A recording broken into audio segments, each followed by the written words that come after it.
sekcije posvečene upravnim enotam v času epidemije koronavirusa. Nosilna tema letošnjih dnevov slovenske uprave je torej delovanje javnega sektorja v epidemiji COVID-19. Namen sekcije, samo trenutek, lahko mogoče samo zvočnike oziroma mikrofone izklopite medtem, ko drugi govorijo, ker odmeva. Hvala lepa. Torej, namen sekcije, ki jo pravkar začenjamo, je diskusija o vplivu epidemije na delo upravnih enot.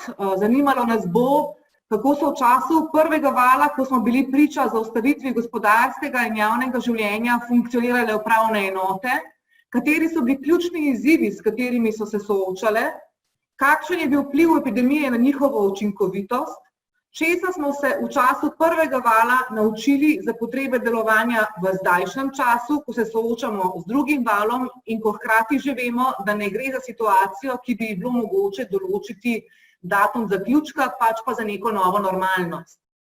In ta bo še nekaj časa močno vplivala tudi na delovanje javne uprave in javnega sektorja. Z nami bodo o tem razpravljali trije gostje, in sicer profesorica doktorica Polona Kovač, profesorica s področja upravnega prava na Fakulteti za upravo, gospod Peter Pogačar, generalni direktor Direktorata za javni sektor na Ministrstvu za javno upravo, in pa magister Bojan Babič, načelnik upravne enote Ljubljana. Sekcija bo potekala tako, da bo najprej profesorica Polona Kovač predstavila ključne izsledke raziskave o vplivu prvega vala epidemije COVID-19 na delo upravnih enot v Sloveniji. Zatem bo imel predstavitev gospod Pogačar z naslovom Ukrepi za funkcioniranje javnega sektorja v času krize. Medtem vas že vabim, da v klepet oziroma chat postavljate vprašanja in pa komentarje. Po drugi predstavitvi bomo namreč odprli diskusijo, ki jo bomo zaključili 10:45. Besedo predajam profesorici Poloni Kovač, ki bo torej predstavila ključne izsledke raziskave o učinkovitosti upravnih enot v času epidemije oziroma v času kriznih razmer.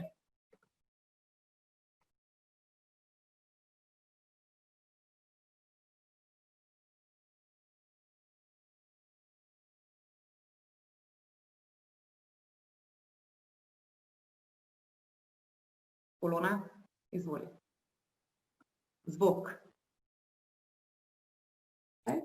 Ok, se slišimo? Se slišimo? Slišimo.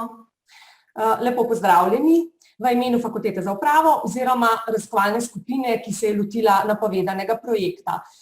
Kot vidite iz prezentacije, gre za raziskavo o vplivu epidemije COVID-19, se pravi za čas pomladanskega teka mesecev, marec, april in tako dalje, pa seveda tudi kasneje na učinkovitost upravnih enot v Republiki Sloveniji, pri čemer pa naj povem že takoj na začetku, da raziskavo razširja skupina tudi na nekaj drugih nam sorodnih in primerljivih držav, kot so denimo Nemčija, Češka, Poljska. Tako da bodo rezultati še zanimivi. Zakaj smo izbrali upravne enote? Zaradi tega, ker, kot so že znane besede nekdanjega ministra za javno upravo in danes direktorja Sigme OECD, dr. Gregorja Viranta, so upravne enote bile in se še vedno pričakuje, da bi bile paradni konj slovenske uprave, saj so nenazadnje prvi stik pač na lokalni ravni, ki pa hkrati, za razliko denimo od občin, naj bi zagotavljal enoten standard na ravni celotne države.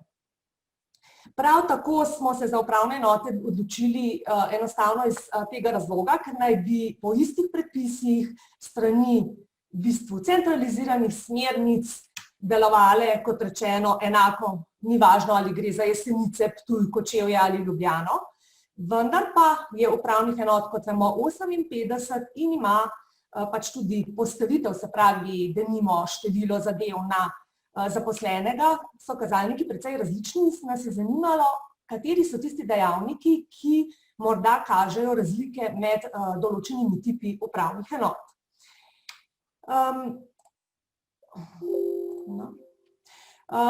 Ker govorimo o učinkovitosti, se mi je vendarle zdelo v štartu pomembno izpostaviti, da učinkovitost prevelikokrat razumemo zgolj kot input-output varianto. Sama se zavzemam za recimo tako širšo definicijo, ki seveda bazira že v, da rečem, Webrovo teorijo, pa tudi nenazadnje razlago prava EU, se pravi, učinkovito je tisto, kar prispeva k namenu zasledovanega sploh v javnopravnih razmerjih. Tudi sama se pridružujem ministru, ki je v uvodnem govoru izpostavil, da je kriza nedvomno čas težav, vendar pa tudi priložnosti in inovacij. Vemo, da ima recimo kitajska abeceda za krizo isti znak kot izziv. V zvezi z upravnimi enotami je v štartu tudi pomembno izpostaviti, da, kot vsi vemo, upravne enote izvajajo skoraj celotno svojo dejavnost, pristojnosti v obliki upravnih postopkov. Zakaj je to pomembno z vidika namena oziroma definicije učinkovitosti? Ker so upravni postopki, in poznamo kar cirka 100 različnih zadev na upravnih enotah, so hkrati stremijo k dvema ciljema, torej biti avtoritaren do posameznika, da javni interes prevlada, še vedno pa seveda organ ne sme ravnati samovoljno in mora pomagati strankam uveljavljati tiste pravice, ki ne gredo na račun javne koristi oziroma pravic tretjih. Kar se tiče neposredno raziskave, ki jo imam čast predstavljati, bi želela izpostaviti, kot že rečeno, da je šlo za ekipo na Fakulteti za upravo pod vodstvom profesor dr. Restovnik Aleksandra, kjer pa so sodelovali še vrsta drugih kolegov. Pomembno pa je ne samo konkretna imena in prispevki, ampak to, da smo, kot bo v nadaljevanju še razvidno, stremeli k celostnemu zajemu delovanja upravnih enot, se pravi tako upravnih postopkov kot kadrovskega vidika, se pravi upravljanja s kadrovskimi viri, nenazadnje finančnega poslovanja, kajti vemo, da so ti elementi zelo povezani, neredko pa se gleda parcialno, kar ni prav. Omenim naj še, kot sicer že predhodno izpostavljeno, da je projekt umeščen v tako imenovani COVID Social Lab laboratorij, kjer je že kar nekaj raziskav bilo izvedenih. Najbolj odmevna in razširjena je bila recimo raziskava o vplivu COVID-a na življenje in delo študentov. Seveda pa bi želela tudi se zahvaliti Ministrstvu za javno upravo za sodelovanje pri tem projektu, ker je ministrstvo in v nadaljevanju seveda posamične upravne enote ter nekateri načelniki že pilotsko sodelovalo tako pri pripravi vprašalnika kot tudi pri analizi podatkov. Seveda pa z analizo nismo nikakor zaključili, kajti anketa se je zaključila v mesecu juliju in v avgustu smo pripravili poročilo, nadaljujemo pa denimo z korelacijskimi in drugimi obdelavami in seveda nameravamo, kot že rečeno, raziskavo razširiti na druge primerljive države oziroma organe. Rada bi izpostavila nadalje, da je bil cilj ankete oziroma raziskave hkrati zajeti interne odnose, se pravi razmerja recimo uslužbencev do vodstva in obratno, kakor tudi med različnimi organi, naj bo ministrstev do upravnih enot ali upravnih enot do drugih organov, kjer se v isti življenjski situaciji stranke srečujejo z njimi, kot so recimo občinske uprave, geodetska uprava, ne vem, Agencija za okolje, centri za socialno delo, predvsem pa zateči oziroma identificirati priložnosti in težave v razmerju do strank, torej eksterne odnose. Kot je očitno, se na upravne enote človek lahko zanese, sicer s kar nekaj truda, tako strani ministrstva kot raziskovalne skupine na Fakulteti za upravo, pa vendar je bila odzivnost upravnih enot 100%, se pravi, načelniki so praktično vsi odgovorili. Pri posamičnih vprašanjih, kajti anketa je obsegala 5 sklopov z 21 vprašanji, pa je najnižja odzivnost 77%, zato verjamemo, da so rezultati zelo legitimni. Raziskave smo se lotili seveda s ciljem tudi, kot že rečeno, mednarodne primerjave in smo najprej želeli nek širši kontekst dati vprašanju delovanja in vpliva COVID-a na delovanje upravnih enot in učinkovitost dela. In smo, kot je označeno na tej prosojnici spodaj, v bistvu pogledali tudi že obstoječe raziskave in analize, denimo Sigma analizo držav članic Evropske unije iz aprila meseca, ki se je osredotočila denimo najprej sploh na splošen aspekt predpisov, ki krojijo delo upravnih enot skozi potem dalje, predvsem upravne postopke v relaciji do strank, in smo ugotovili, kar seveda ni presenetljivo, nikogar ne bo to presenetilo, da se je predpise in tudi ukrepe, nekatere tudi ne pravno determinirano, sprejemalo zelo hitro, kar je verjetno neminovna pač stranska posledica, vodilo v kar nekaj neskladnosti, zlasti z vidika različnih razlag resornih ministrstev do upravnih enot, denimo na področju gradbenih dovoljenj, kaj so nujne, kaj niso nujne zadeve in posledično, kdaj pride taka ali drugačna recimo oblika vročanja v poštev. Tako da je seveda nauk, kajti po naši oceni krize vedno razgalijo tako dobre kot malo manj dobre ali lahko rečemo slabe točke dela, da je recimo ena rak ran delovanja slovenske uprave ravno ne toliko preobsežnost kot nekonsistentnost tako predpisov kot razlag resornih ministrstev in bi temu vprašanju seveda v prihodnje absolutno kazalo namenjati stalno in večjo pozornost.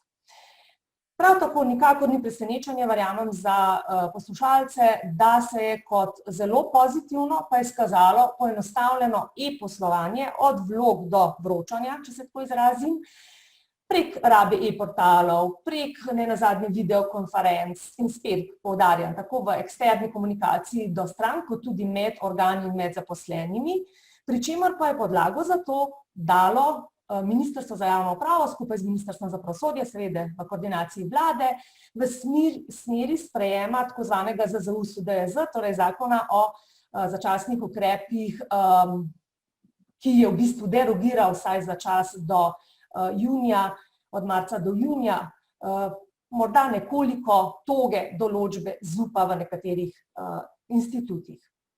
No, če pogledamo naše rezultate, torej slovenske skupine v primerjavi že prej omenjeno Sigmo, bi lahko rekli, da smo bili v tako zvani zlati sredini, čeprav sama, moram reči, da sem tukaj kritična in menim, da ima Slovenija ravno zaradi majhnosti priložnost, da je forerunner, se pravi pionir, da ta zlata sredina je bolj neka zadostitev z določenimi standardi in mislim, da bi bili tukaj sposobni še več, še sploh, ker konkretni podatki kažejo, da stranke želijo in tudi spodbujajo rabo digitalnih načinov komunikacije.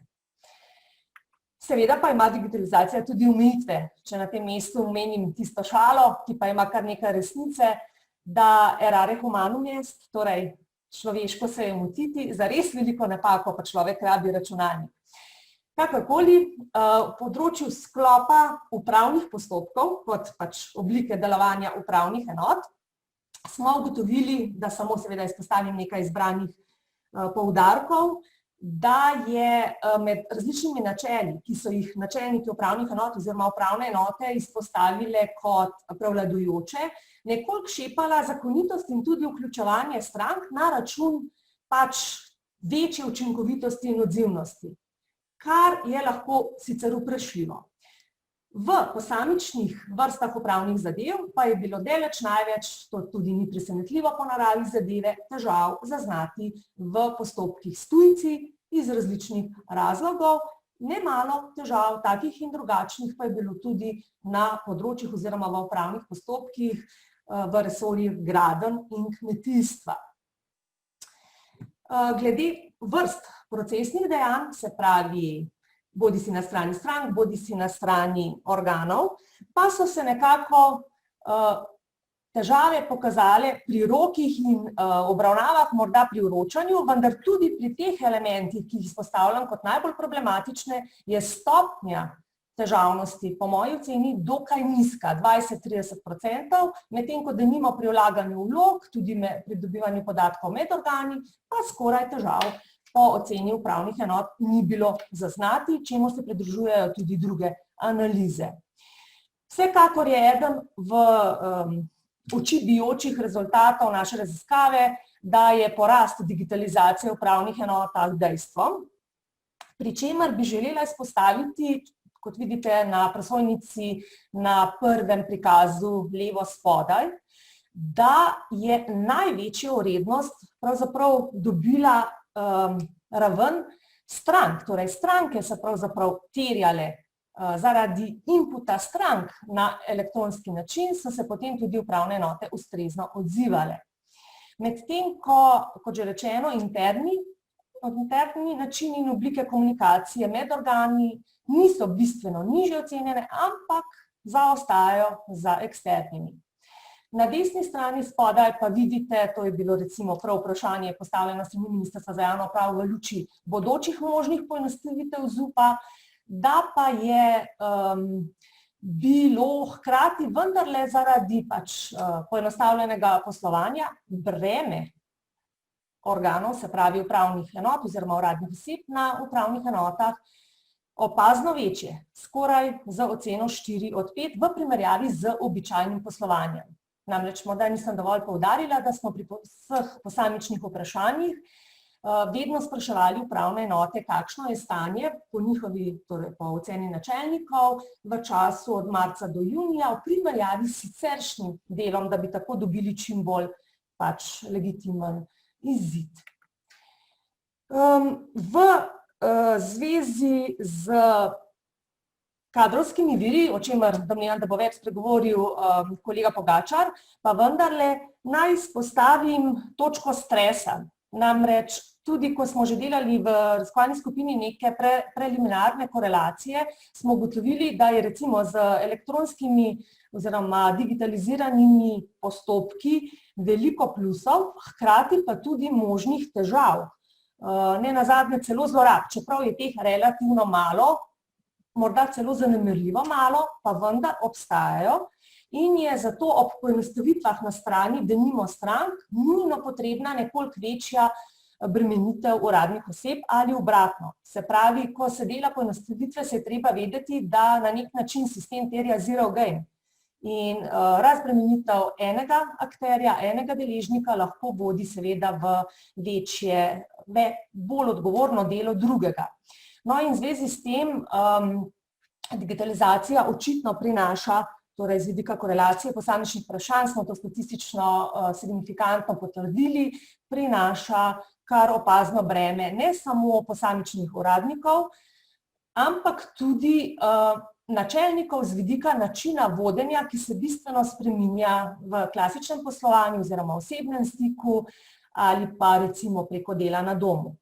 Glede finančno-ekonomskih posledic so tudi rezultati pričakovani, bi pa želela, vendarle smo organizatorji tega dogodka na Fakulteti za upravo in seveda po definiciji cenimo izobraževanje in usposabljanje, bi vendarle želela izpostaviti, da se je seveda v času epidemije raven stroškov za izobraževanje znižalo, vendar se postavi vprašanje, kdo tukaj izgublja, kajti dolgoročno temu ne bi smelo biti tako, če jemljemo usposabljanje ne kot strošek, temveč kot investicijo.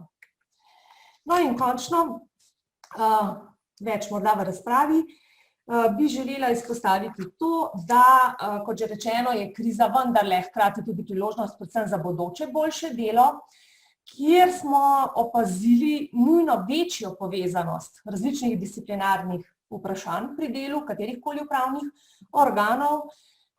Kar se tiče ZUP-a oziroma upravnih postopkov, pa ocenjujemo, da morda niti ni potrebna sprememba zakona, vsekakor pa bolj poenostavljen način razlage. Namreč neredko ni problem nek člen ZUP-a, ampak njegova razlaga, pri čemer je tukaj le treba apelirati prav že na vodstva, tako ministrstev kot upravnih enot, da je treba torej razlikovati na eni strani med tistimi normami, ki so ciljno usmerjene, ki v bistvu kažejo, katere recimo ustavne pravice je treba strankam zagotoviti, druge so pa norme, ki samo določajo metodo dosega tega cilja.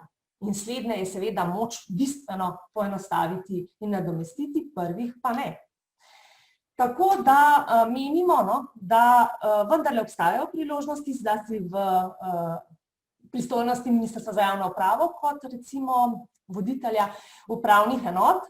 V tem smislu, torej, da bi ZUP kazalo bolj poenostavljeno razumevati, ne nazadnje morda, kot vem, da so že plani uredba o upravnem poslovanju pač dopolniti v smislu večjih možnosti elektronskega podpisa, elektronskega poslovanja, morda zagnati svet za digitalizacijo, tako da vsekakor so spremembe stalnica in tudi načelniki upravnih enot, ki smo jih spraševali, ocenjujejo, da je temu tako, ker vidite na tem prikazu na zadnji prosojnici, da praktično ni spremembe, za katero se ne ocenjuje s kar dokaj visoko stopnjo, da bo ostala del naše tako imenovane nove normalnosti. Hvala. Najlepša hvala, profesorica Kovač. Zdaj pa, kot rečeno, bomo kar nadaljevali z drugo predstavitvijo, ki jo je predstavil gospod Pogačar, torej generalni direktor Direktorata za javni sektor. V tem direktoratu upravljate naloge z področja sistemskega urejanja, organiziranosti in pa delovanja javnega sektorja s posebnim poudarkom na organiziranosti in pa delovanju državne uprave. In vas vabim, da nam predstavite ukrepe, ki ste jih sprejeli za funkcioniranje javnega sektorja v času epidemije. Še zvok. Ja, prav lepo pozdravljeni. Jaz upam, da vidite mojo prezentacijo tudi na vašem zaslonu, vsi udeleženci, morda ne, če mi lahko to poveste. Ne še? Aha, dobro, samo malo. Aha, čakajte samo sekundo. Ja. Dobro, poglejte, očitno imamo nekaj, samo trenutek še. Aha, poglejte, se upravičujem, ampak to je ena izmed tistih točk, o katerih bomo danes govorili, to pa so digitalne veščine zaposlenih v državni upravi. Jaz upam, da bom uspel med samo predstavitvijo nekako to gor pa spraviti, sicer pa predlagam, da kar začnem zato, da ne bi omejeval časa kasneje za razpravo. Poglejte, v sami, dobro, pozdravljeni takole. Dobro, v sami državni upravi, kaj bom predstavil v svoji predstavitvi? V svoji predstavitvi nameravam predstaviti ne toliko samo delo upravnih enot, ker bo o tem govoril gospod načelnik upravne enote Ljubljana, niti tudi zelo izjemno zanimiva predstavitev je bila profesor Kovač. Sam bi se fokusiral na to, kaj je moralo Ministrstvo za javno upravo narediti praktično preko noči, zato da je zagotovilo neko normalno funkcioniranje javnega sektorja. Kasneje pa bi se v svoji prezentaciji fokusiral predvsem na vlogo menedžmenta, ki se je izkazala v času krize in seveda, kot vedno, lessons to be learned. Kaj smo se naučili iz krize, kakšne pozitivne lastnosti lahko imamo. Torej, kot prvo, seveda vsi vemo, 13.3. praktično so, kot je že povedal gospod minister, sočasno z nastopom nove vlade je bila razglašena epidemija. Sam se spomnim tistih dni, tistih večerov, šlo je za popolnoma novo krizno stanje v državi. Spomnimo se nazaj, danes nekoliko nasmeha gledamo na takratno stanje, ampak praktično čez noč se je ustavilo vse gospodarsko in javno življenje v državi. Pa vendarle, nočem biti kritičen do gospodarstva, vendar neko podjetje izdelavo nekega materiala lahko začasno zaustaviš, javni sektor pa mora zagotavljati vitalne funkcije javnih storitev, vitalne funkcije države. Tukaj lahko rečem, da je morda tudi javni sektor nekaj pridobil na svojem ugledu, ker kar naenkrat so se tudi državljani zavedali, kakšne storitve vse jim javni sektor zagotavlja, kakšne storitve jim zagotavljajo upravne enote in vse je praktično samoumevno, dokler ne nastopi trenutek. Praktično čez noč smo na Ministrstvu za javno upravo napisali usmeritve glede organizacije dela v državni upravi. Prvo je seveda bilo, da naj se omogoči delo od doma. Ne omogoči v skladu z dogovorom, ampak naj se praktično odredi na podlagi 169. člena ZDR. Šlo je za drugačen princip, ni šlo tukaj za dogovor, šlo je za delo od doma. Kako to delo od doma organizirati. Kasneje bom nekaj o tem tudi povedal, s kakšnimi težavami smo se srečevali, ne samo na Ministrstvu za javno upravo, lahko govorim v celotni državni upravi, po vseh ministrstvih, kakšne klice smo dobivali, kako je bilo to nekaj popolnoma novega.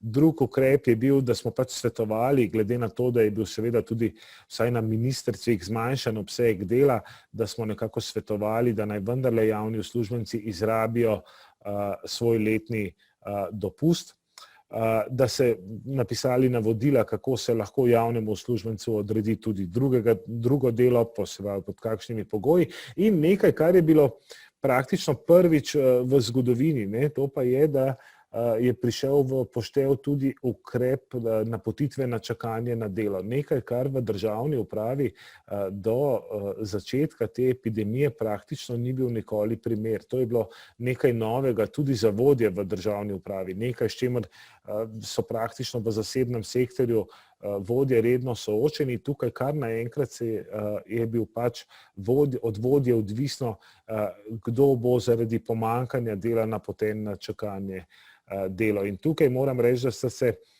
takoj na začetku kot dva glavna izziva pokazala IT podpora. Koliko ljudi, eno je, bom rekel, hardware podpora, koliko ljudi ima sploh opremo, da lahko čez noč opravlja svoje delo od doma, pa da pri tem ne uporablja lastnih računalnikov, da ima urejene dostope za delo od doma. Tukaj se je izkazalo, da praktično smo krizo pričakali popolnoma nepripravljeni v državni upravi z tega vidika, in to je zagotovo nekaj, kar se ne sme več ponoviti, in o tem bom govoril tudi v nadaljevanju. Druga stvar, ki se je izkazala, vam lahko sam povem, ker sem bil praktično dneve in noči v stiku z, pa bom rekel, z direktorji, z direktoratov, posameznim middle managementom, kako naj organizirajo delo, kakšna vprašanja.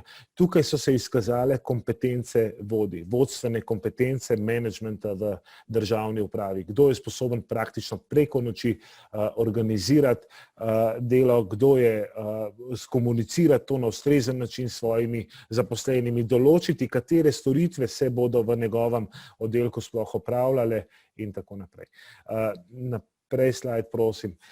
Potem smo seveda začeli pripravljati, kot je gospod minister že povedal v uvodu, v prvem paketu sprejemati ukrepe za javni sektor. Kakšen je bil ciljni namen teh ukrepov? Prvo je bilo zagotoviti delovanje nujnih storitev države v času epidemije. Tukaj je šlo za vprašanje zdravstva, civilne zaščite, policije, če želite, vojske.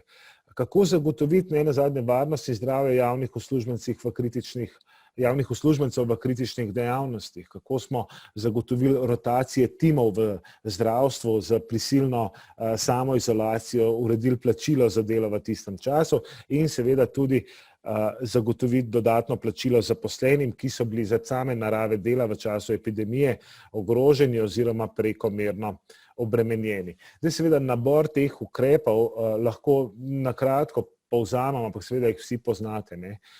Začasna premestitev zaradi nujnih delovnih potreb v času epidemije.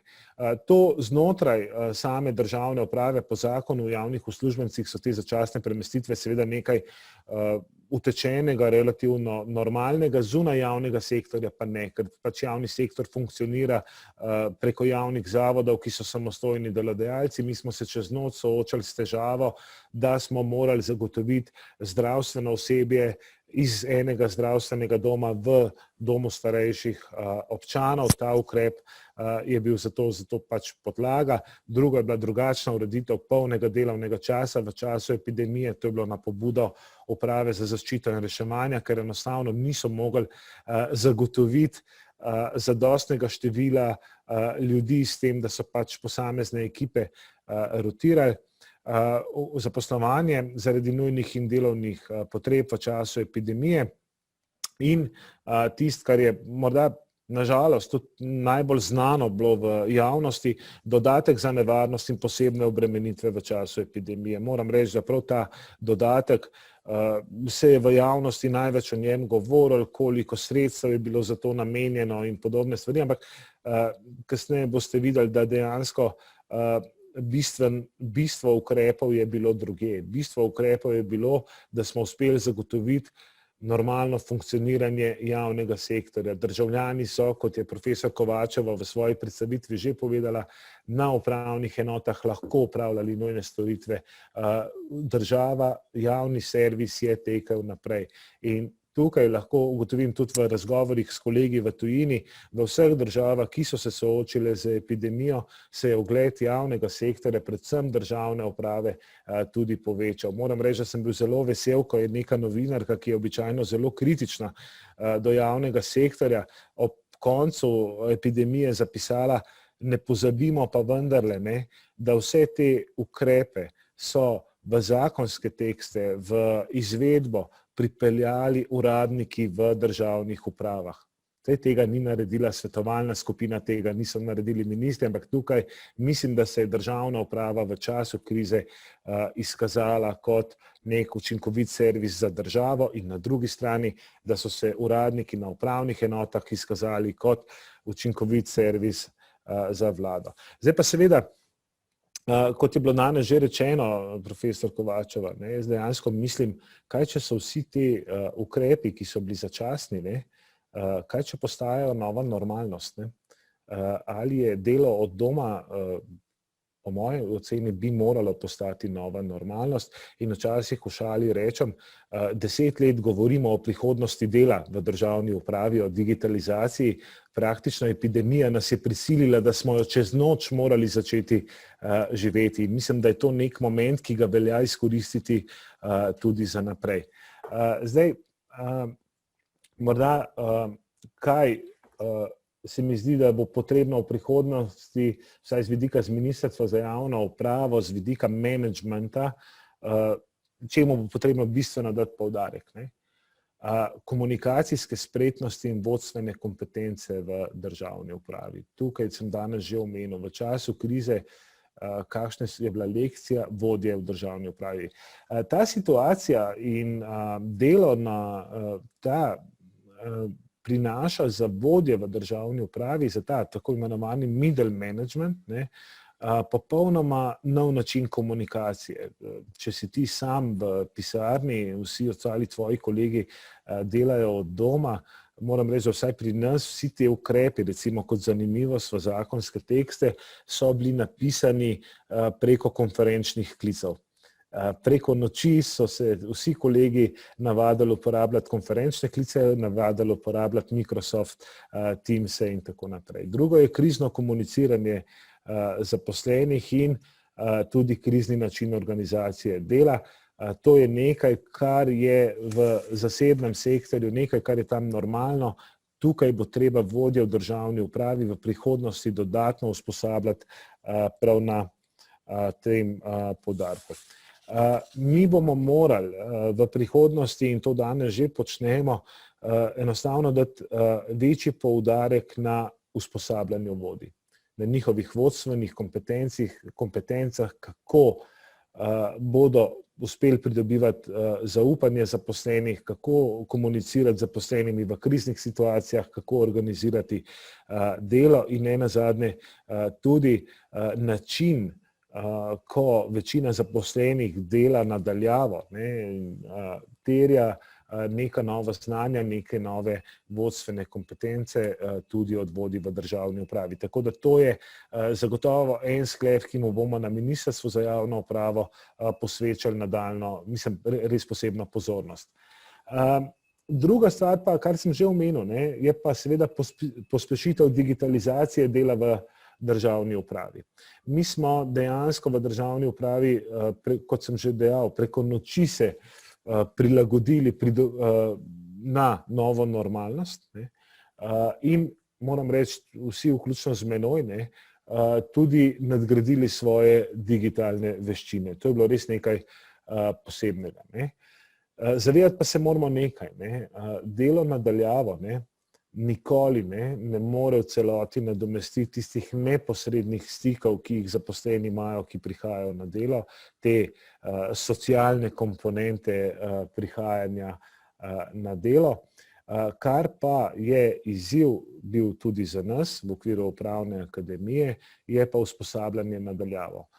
Mislim, da usposabljanje na daljavo je nekaj, moram reči, da sem lansko jesen, ko je Finska predsedovala svetu EU, spremljal, bil tam gost, spremljal njihovo upravno akademijo na Finskem v državni upravi. 80% vseh usposabljanj, ki so obvezna, to moramo vedeti, tam so usposabljanja javnih uslužbencev obvezna, poteka nadaljavo, tako kot zdaj sedimo na tem webinarju, ampak seveda za to usposabljanje nadaljavo potrebuješ, pa v šali rečemo, tako hardware kot software, ne, se pravi, potrebujemo ustrezno IT opremo in potrebujemo tudi digitalne veščine zaposlenih. Zato lahko povem, da Ministrstvo za javno upravo tudi v okviru načrta vlade za okrevanje, ki se pripravlja v okviru digitalizacije, digitalne Slovenije, posebno pozornost namenja temu, da bomo v državni upravi lahko večina zaposlenih bila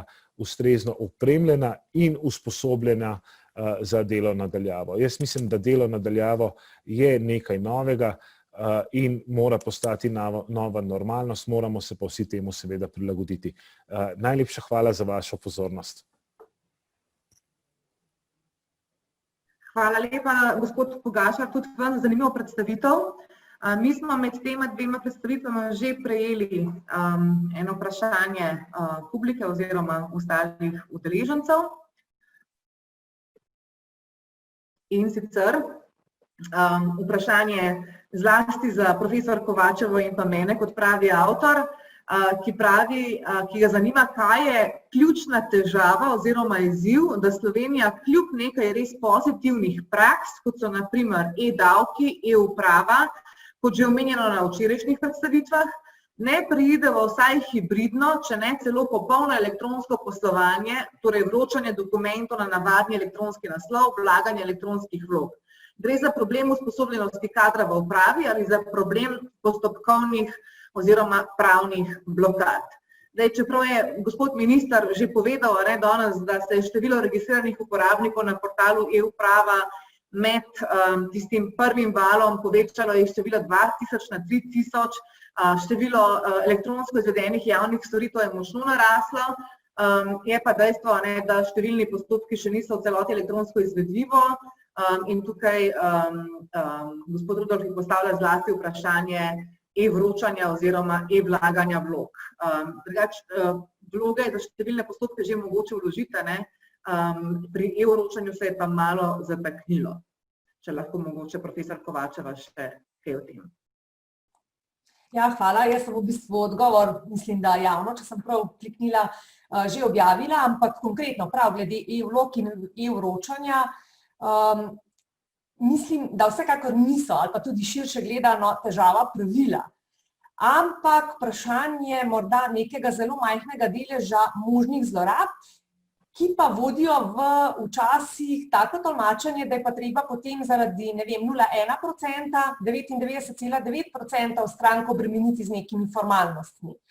Torej, menim, da bi bilo vsekakor ključen korak bil narejen naprej brez potrebnih sprememb pravil, ampak zgolj z ustrezno voljo od vrha navzdol, ki pa bi morala biti konsistentna in sistemska, in pa hkrati z, to samo res vedno poudarjam, sodelovanjem denimo med pravno-informacijsko stroko, med pravniki in informatiki.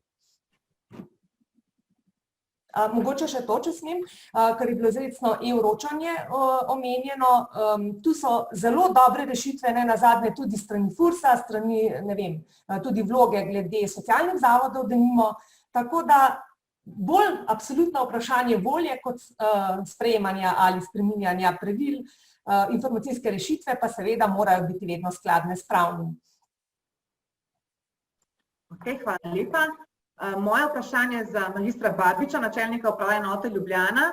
Raziskava, ki jo je predstavila profesorica Kovač, torej ki so jo med načelniki upravnih enot izvedli raziskovalci naše fakultete, je pokazala, da ste se načelniki upravnih enot v času prvega vala epidemije bolj kot v predkoronskih časih soočali s stresom zaradi prevelikih pričakovanj strank in zaposlenih. Kakšna pričakovanja so imele te stranke in kakšna zaposleni, da je to povzročal stres? Kar se tega vprašanja tiče, bi mogoče začel z malo predhodno zadevo, da ko se je pojavila korona, moram priznati, nihče od nas ni bil pripravljen na to situacijo, niti stranke, niti mi, niti javna uprava v celoti kot takšna. Zaradi tega smo se mogli sproti prilagajati dnevno po urah nekaterim ukrepom, ki jih je predvidevala tako država, vlada, ki jih je sprejemala, pa tudi obnašanje strank. Recimo, tu bi poudaril eno od zadev. Stranke v prvem momentu enostavno niso zaznale nevarnosti korone. Še vedno so prihajale na upravno enoto v velikih trumah, da, če se smem tako izraziti, potem, ker jih mi nismo puščali v čakalne prostore, so se ljudje zbirali zunaj, se pravi, ogrožali so se med seboj in potem so mi začeli uvajati nove prakse, ki ste jih vi vsi moji predhodniki, govorniki že omenjali. Potem je pa prihajalo do različnih ukrepov in tu bi poudaril predvsem enega od ukrepov vlade, to pa je prepoved gibanja med občinami. Prepoved gibanja med občinami je za nas kot upravne enote pomenilo, da smo preko noči dobili enormno število elektronskih zahtev za spremembo prebivališča. In naš fokus se je mogel kar naenkrat iz nekih storitev za občane, ki smo jih do takrat izvajali normalno, prestaviti na to, da bi te zadeve čim hitreje reševali. Ampak moram priznati, ko v enem dnevu dobiš 15.000 prijav za spremembo začasnega ali stalnega prebivališča, je to zelo težko. To je pomenilo, da so bili vsi naši zaposleni v izjemnem stresu, ker ne samo, da so imeli naenkrat veliko količino dela, ampak smo mogli tudi z organizacijskimi ukrepi ljudi, ki so delali neke storitve, prestavljati na te storitve prijave stalnega odnosa začasnega prebivališča. Z druge strani so ljudje normalno pričakovali hiter odziv, nihče ni računal na to količino dela, ki ga je naenkrat prijela upravna enota in potem se je zaradi tega tudi ta storitev izvajala na daljše časovno obdobje. Saj veste, ljudje smo pa nestrpni. Če danes pošljem mail, hočem jutri že ne samo odgovor, ampak tudi to, da je ta storitev bila zame upravljena. To bi sam zaenkrat kot poudarek stresne situacije tako na strani zaposlenih kot na strani stranke. Hvala lepa. Gospod Pogačar, namen ukrepov, ki ste jih predstavili, je bil tudi zagotoviti delovanje nujnih storitev države v času epidemije.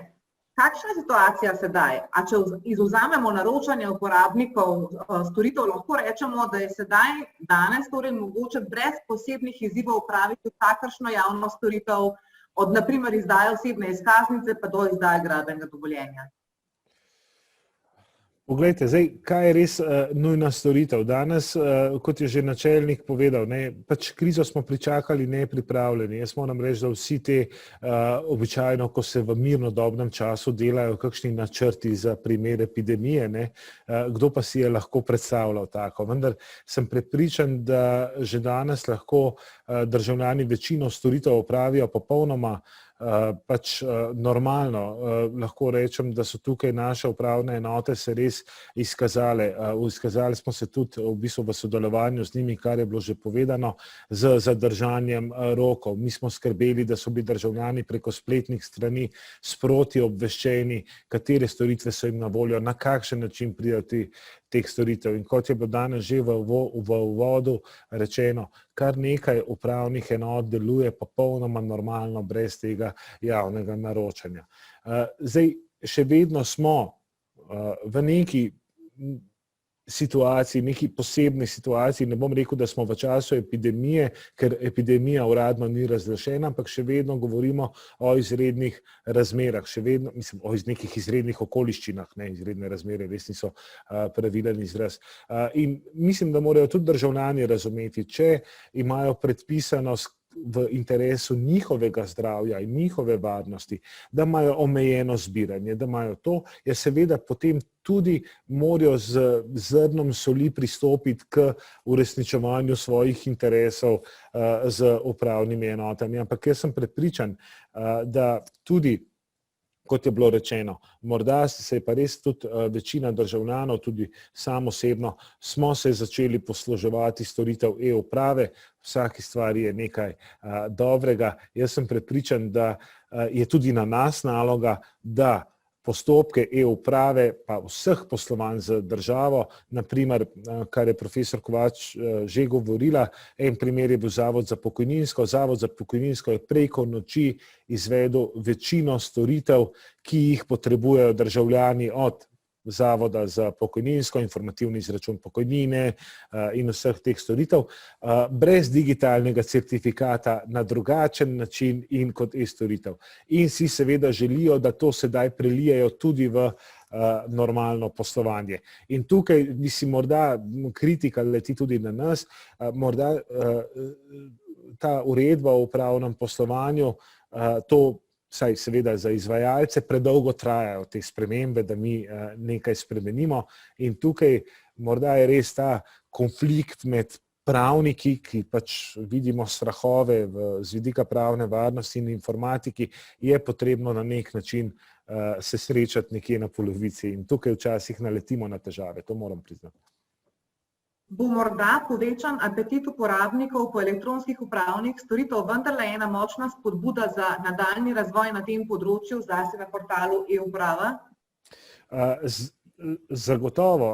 Sej, veste, ta e-uprava se razvija že vrsto let, samo ljudje jo niso uporabljali. Zakaj ljudje niso uporabljali? Zato, ker je raven digitalne pismenosti v Republiki Sloveniji nasplošno zelo nizka in tukaj je izziv za celotno našo družbo, kako skrbimo za digitalno pismenost državljanov. Tukaj ne govorimo o digitalnih veščinah državnih uradnikov, tukaj vemo, kaj moramo narediti, vemo, da jih moramo permanentno usposabljati, tudi ne nazadnje glede na samo staranje delovne sile.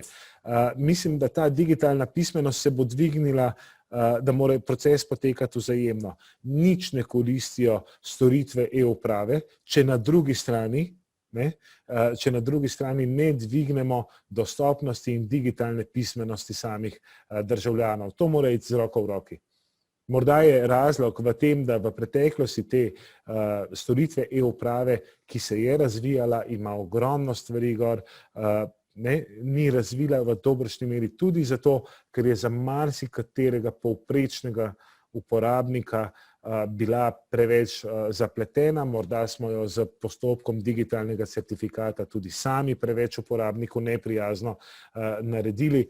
To mora iti z roko v roki. Na eni strani dvigati digitalno pismenost vseh državljanov in na drugi strani morda storitve e-uprave narediti uporabnikom bolj prijazne. Pa govorim zdaj morda tudi sam kot državljan, uporabnik, za katerega si domišljam, da imam neke digitalne veščine, pa sem se včasih naveličal probavati na e-upravi.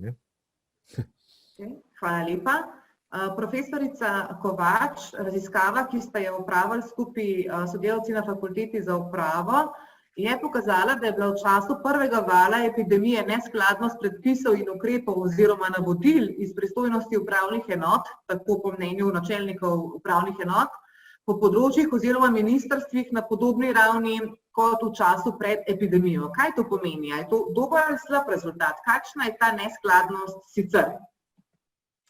Hvala, torej dejansko malo špekuliramo pri odgovoru, ampak sama menim, pač glede na poznavanje oziroma dolgoletnost in podrobno spremljanje delovanja upravnih enot, recimo v relaciji do resornih ministrstev in obratno, da je približno enak rezultat v času epidemije kot prej, še vedno zaskrbljujoč, ker je bil že predtem zaskrbljujoč, se pravi ta nekonsistentnost in neusklajenost, vendar pa menim, da je med epidemijo se kak element poslabšal, kak element poboljšal in je v bistvu zato prišlo do neke, v narekovaju, pozitivne ničle. Denimo, kar je mene zmotilo, ker vem, ker sem pač sodelovala z različnimi organi, je recimo celo Ministrstvo za javno upravo z najboljšimi nameni, s katerimi je pa, kot vemo, tlakovana pot v pekel, celo iz različnih oddelkov dajalo različne smernice, denimo ravno glede danes že omenjenega naročanja strank na nivoju upravnih enot. Se pravi, eno direktorat, drugo denimo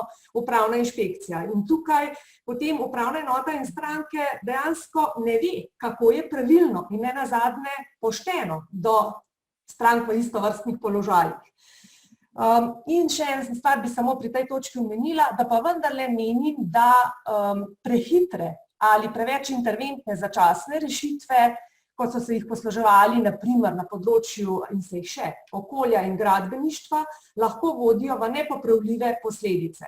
Hočem reči, da je treba s pravimi orodji zagrabiti bika za roge, ko je problem, in denimo nespreminjanje zakona reševati recimo pomanjkanje kadrov na nekaterih področjih, pri samem sprejemanju in spreminjanju predpisov pa ne iskati bližnjic, ker so zgolj navidezne, da nima, da se s podzakonskimi akti rešuje tisto, kar je zakonska materija. In pravniki vsi vemo, da to nikakor ni formalistično vprašanje. Toliko.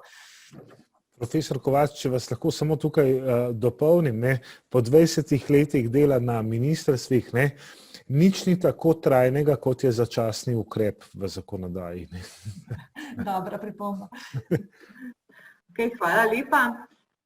Magister Babič, ta raziskava, ki jo je predstavila profesorica Kovač, je tudi pokazala, da ste se načelniki v veliki meri soočali z izzivom usklajevanja nujnih nalog ob odsotnosti sodelavcev, precej bolj, kot pa je to bilo v času pred epidemijo, obenem pa je bilo v povprečju le 43% zaposlenih na upravnih enotah na delu, večinoma na delovnem mestu, v manjši meri na domu, ker so ostali bodisi čakali na delo doma, koristili letni dopust ali pa so bili odsotni zaradi varstva otrok. Zakaj torej tolikšen delež odsotnih sodelavcev?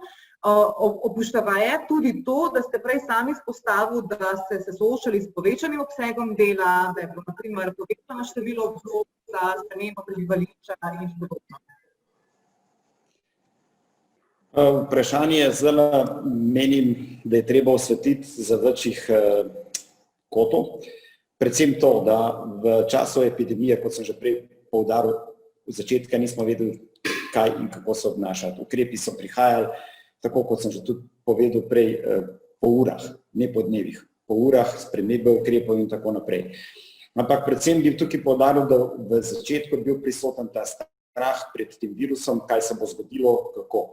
In prvi od ukrepov, ki smo jih načelniki sprejeli, je to, da smo del ljudi izločili iz delovnega okolja iz enega preprostega razloga, da smo mi imeli rezervo zdravih ljudi v primeru, da bi na neki enoti prišlo do okužbe. In če imamo, 10 okuženih delavcev z virusom, potem kaj? Če bi bili vsi na delovnem mestu, potem bi kar naenkrat celo upravno enoto poslali v izolacijo domov in bi potem prekinili vse storitve za državljane. Zaradi tega smo ta ukrep sprejeli in ga organizacijsko izvedli na način, kot ste tudi sami ugotovili. Del ljudi je bilo na delovnem mestu, del ljudi je bilo doma na čakanju.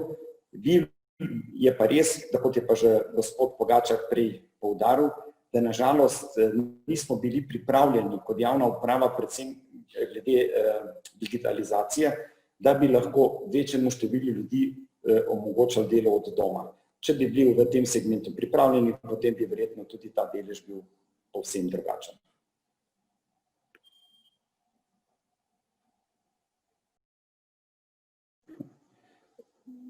Mikrofon ne slišim več. Se opravičujem.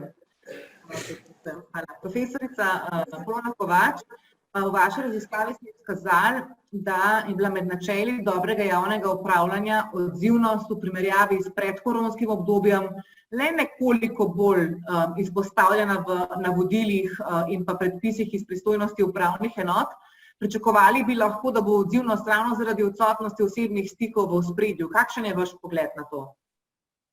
Hvala, se strinjam. Tudi pričakovanje raziskovalne skupine je bilo, da bo odzivnost in učinkovitost, saj v ožjem pomenu besede, ključna.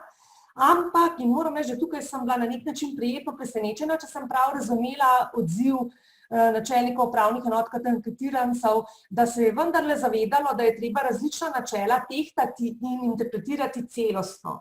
Tako da, kot je recimo gospod načelnik upravne enote Ljubljana že izpostavil, pripisujem ta rezultat, torej manj visoko odzivnost, kot bi pričakovali, dvema dejavnikoma. Eden je v bistvu vprašanje prevzema odgovornosti, ki ni bil jasen, povezavi s strahom, nepredvidljivostjo, razmerji med pristojnimi organi. Drug dejavnik bi pa sama pripisala temu, da se vendarle zaveda pomena zakonitosti kot primarne žlahtne točke pač katerihkoli pravnih razmerij. In na tem mestu bi prav želela javno izpostaviti, sem precej tehtala, ali ne to danes storim v razpravi, ampak vem, da gre za primer z več upravnih enot, čisto iz prakse, na načelni ravni, kjer so se pač na različnih upravnih enotah javljale iz enega ali drugega razloga osebno stranke, ki so bodisi same povedale, ali se iz vpogleda v uradne evidence ugotovilo, da jim je bila izdana odločba o karanteni. Skratka, ljudje, te ženske, moški naj bi bili lepo seveda doma in nikakor ogrožali drugih s tem, ko pač ne vemo, ali so potencialno okuženi. Ampak prišli so na upravno enoto in na upravni enoti so ostali, za en primer vem, da 2 uri, ker so se prepirali, skoraj da že prerivali, ali bodo, ker je pač ta stranka prišla po konkretno prevzeti nek dokument, pač recimo lahko bi šlo, ne vem, za odločbo o podaljšanju tujskega dovoljenja ali kaj podobnega, različni primeri so bili, ampak so uradniki na upravni enoti, poudarjam, ob tem, da je bil človek pred njimi, je gledal oči, mnenja, da se lahko oprejo na eno načelo, ki je sicer ključno v Zakonu o splošnem pravnem postopku, izhaja tudi iz ustave, to je načelo prednosti javnega interesa, recimo v tem primeru javnega zdravja, pred pravicami posamične stranke, torej recimo tega tujca, ki hoče v Sloveniji nadalje legalno bivati.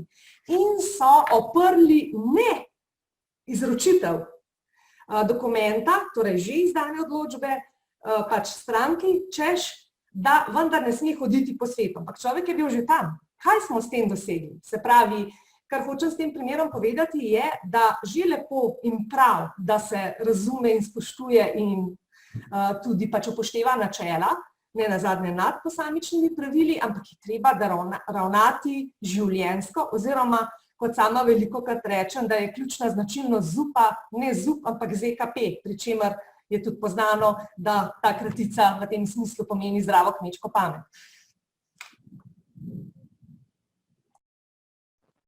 Hvala lepa. Gospod Pogačar, v enem izmed webinarjev, ki jih je gostila oziroma organizirala naša fakulteta v času prvega vala oziroma izrednih razmer, je predstavnica iz vašega ministrstva povedala, da je bila njena delovna skupina v času kriznih razmer celo bolj produktivna. Tudi zato, ker so denimo uvedli poročanje o tem, kaj je kdo naredil in ne kaj je kdo delal. Skratka, popolnoma druga slika, kot smo navajeni iz vsakdanjika, žigosanja od 8 do 4. A je to po vašem mnenju pristop primeren za vse segmente javne uprave ali celo širše javnega sektorja, oziroma ali predstavlja evidentiranje delovnega časa v celotni javni upravi v tej novi normalnosti izziv? Mislim, da je tukaj predvsem vprašanje, da smo v času krize odpravili tisti stereotip, ki je veljal, da delo na domu prinaša nižjo učinkovitost. Ta strah je bil prisoten zadnjih 10 let, ko si se pogovarjal s komerkoli, so rekli, ja, delo na domu, kako pa jaz vem, a on takrat kaj dela. Dejstvo je, da v času epidemije učinkovitost ni padla. Zdaj, če je ta gospa rekla, da je narasla, upam, da razlog ni to, da so pisali poročila. Ker če je razlog v tem, da je moral nekdo poročati, kaj je naredil, to pomeni, da njen vodja sicer ne ve, kaj imajo te ljudje za početi. Se pravi, hočem vam povedati, stereotipi, ki so vladali v državni upravi, in to je tisto, morda, kar sem v svoji predstavitvi povedal, prve klice, ko sem dobival iz tega middle managementa, en je pisal, ja, če pa moji delajo od doma, pa jaz nimam nadzora, kaj oni delajo. Zdaj za tazga vodjo me skrbi. To pomeni, da on kot prvo ne ve, kaj imajo njegovi zaposleni za delati, in drugo, še hujše morda, da svojim zaposlenim popolnoma nič ne zaupa. Mislim, se vam hočem povedati, ta delo na domu, ki je nova normalnost, jaz mislim, da najboljša stvar, če sploh je kakšna dobra stvar te epidemije, je ta, da nam je pokazala, da nas je naučila, da delo na domu ni nekaj slabega. Nasprotno, delo na domu ima vrsto eksternih pozitivnih učinkov, lažje usklajevanje poklicnega in družinskega življenja, komunikacijske poti, transport, seveda pa terja marsikaj drugačno organizacijo dela, predvsem pa tukaj se vidi pač potem tudi vloga menedžmenta in način organizacije dela. Tako da sam se bojim organizacije, kjer se je učinkovitost povečala samo zato, ker so morali pisati poročila, kaj je kdo naredil, ne? To pomeni, da sicer jim pa tega pač ni treba in da se vodja zanaša samo na poročila. Jaz mislim, da delo na domu je nova normalnost, ne sme biti več tak bav. Ne, mi moramo to dobro prakso, to dobro sporočilo iz časa krize zdaj nadgraditi v realno življenje, kot sem že rekel, zagotoviti opremljenost in usposobljenost javnih uslužbencev. Jaz mislim, da je državna uprava absolutno primerna za delo od doma, ogromno nalog se lahko opravlja od doma, seveda je pa potrebna rotacija, to je pa tisto, ne predstavljam si, da vendarle je pomemben ta socialna komponenta, ta človeški stik. Predvsem pa bi si želel vsaj takšna je moja nekako vizija razvoja dela od doma, prosim, čim manj generalne regulacije tega vprašanja, kdo lahko, kateri dan in tako naprej. Prepustimo to vodjem, oni so odgovorni za organizacijo dela. Ne zapadimo v to, da bomo spet nekaj regulirali, potem bomo pisali izjeme od te regulacije, samo zato, da vodjem ne bo potrebno prevzemati odgovornost, kdo lahko dela od doma, kdo pa ne. Zaupajmo vodjem, usposobimo jih, zaupajmo jim, usposobimo jih, da si bodo medsebojno svojimi sodelavci zaupali in verjemite mi, da tudi pri delu od doma, samo delo nadaljavo je, zapomnimo si, je samo sprememba kraja opravljanja dela, nič drugega. To ni cela znanost, toliko morda. Najlepša vam hvala. Magister Babič, med najpogosteje zaznanimi težavami zaposlenih na upravni enoti, torej kar je bilo dokazano v raziskavi, ki jo je izvedla profesorica Kovač skupaj z raziskovalno skupino na fakulteti, je bilo pogrešanje formalnih pa neformalnih osebnih stikov s sodelavci. Kako se s tem izzivom vi soočate sedaj, v času drugega vala, ko država sicer ni zaprta, situacija s številom okuženih pa je, tako kaže, precej resnejša?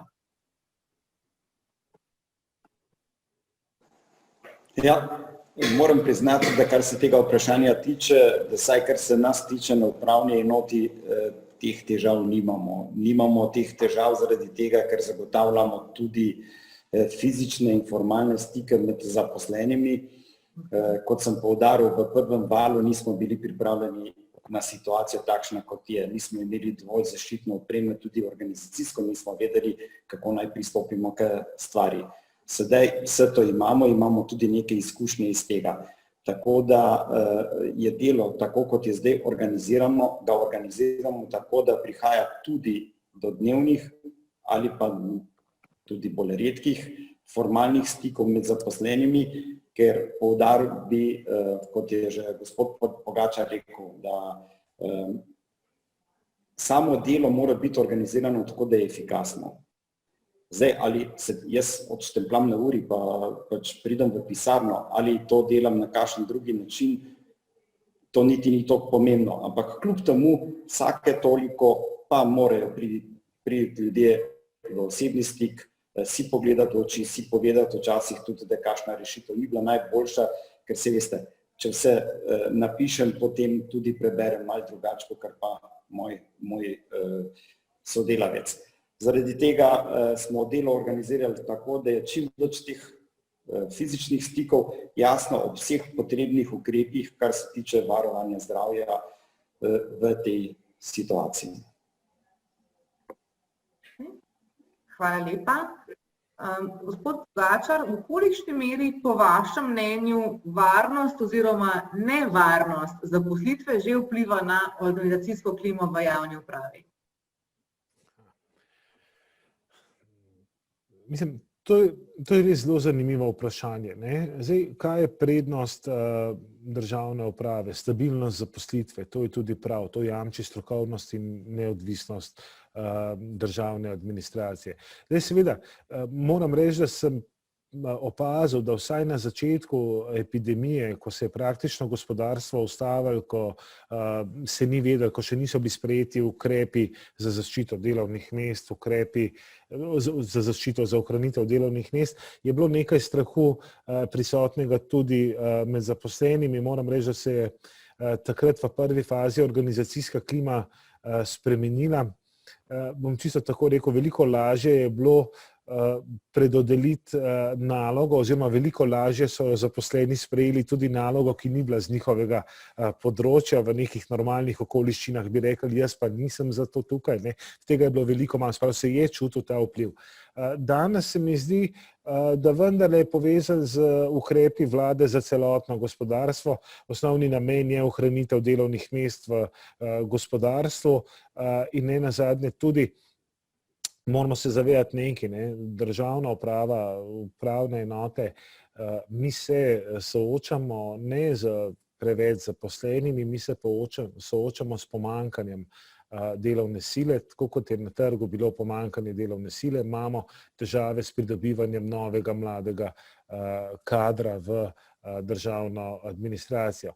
Sam bi ocenil, da neke spremembe v organizacijski klimi, ki bi bila posledica epidemije, bojazni pred posledicami epidemije, trenutno ni čutiti, morda zato, ker se tudi klima generira na takšen način.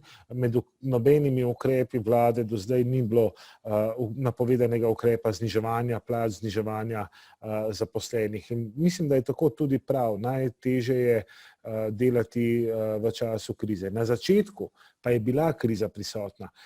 Opažam, da takrat, ko smo dobivali odzive, ko so vodje v javnem sektorju napotovali ljudi na čakanje na delo z 80% nadomestilom.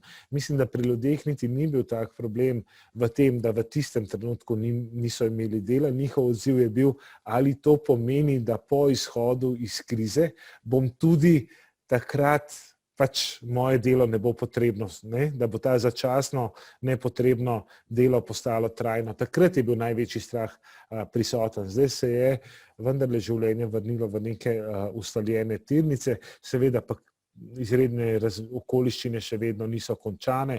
Morda samo kot primer za poslušalce povem, ko smo že ravno govorili o pravni ureditvi dela na domu, od danes imate tudi na spletnih straneh Ministrstva za javno upravo objavljeno pisno pojasnilo, da ne glede na to, da ni razglašena epidemija v državi, se lahko za ureditev dela od doma uporabi 169. člen. Gre za stališče Ministrstva za delo, mi smo ga namenoma objavili na spletni strani Ministrstva za javno upravo, kajti mi predstavljamo servis za delodajalce v javnem sektorju.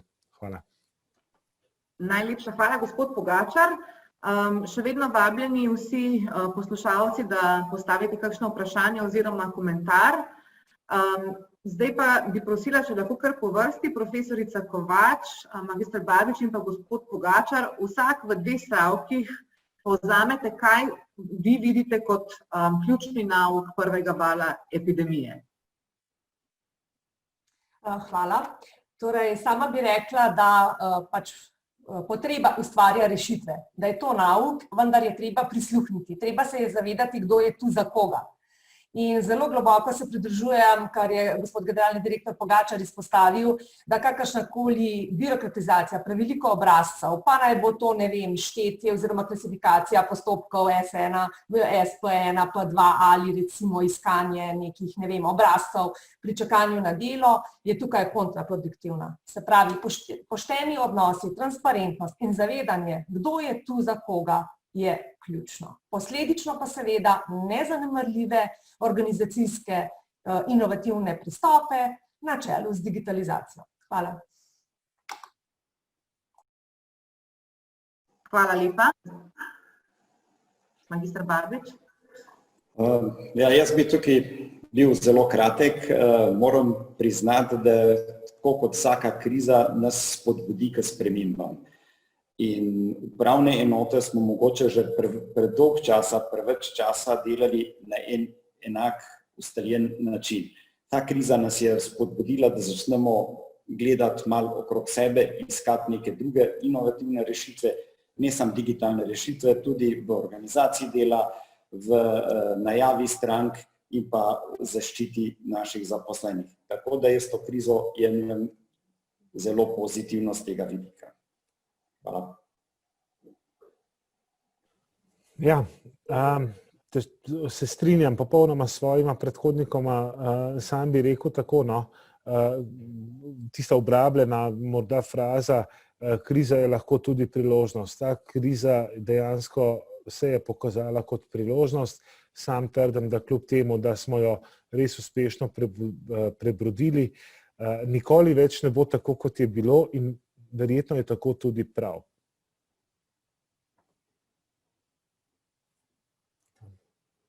Mikrofon.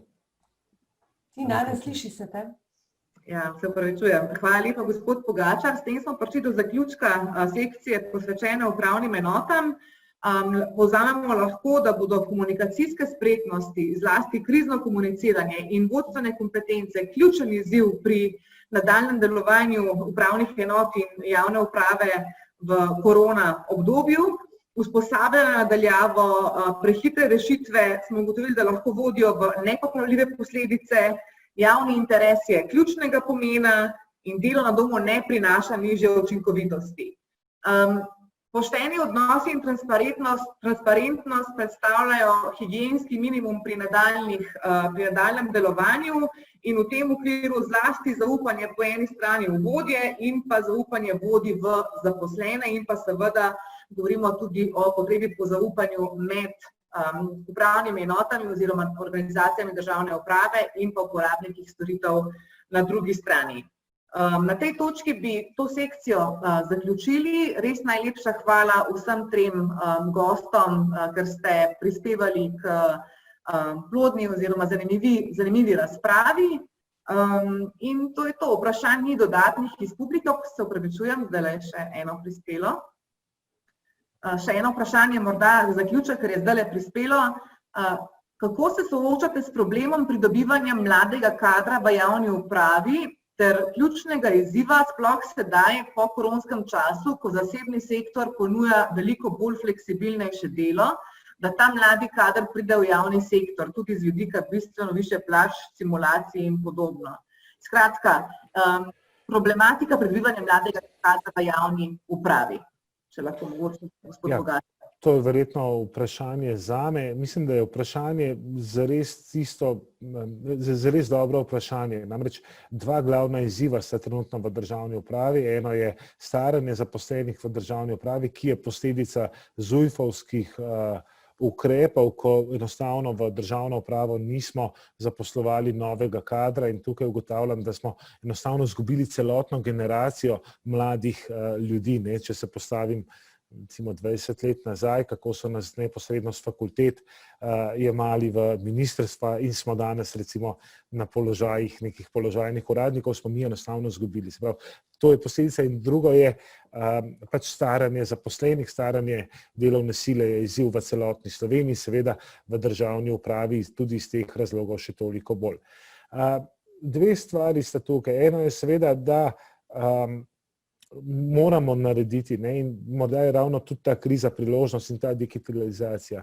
Mi moramo narediti več na sami privlačnosti zaposlitve v državni upravi, več na, ne govorim tukaj samo o plačnem vidiku, ampak morda tudi drugih elementov, kako dejansko privabiti mlade talente. Morda sej vedno, seveda, vemo, da je pomembno plačilo, ampak nekaj je pa, včasih je bila velika prednost pri mladih stabilnost zaposlitve.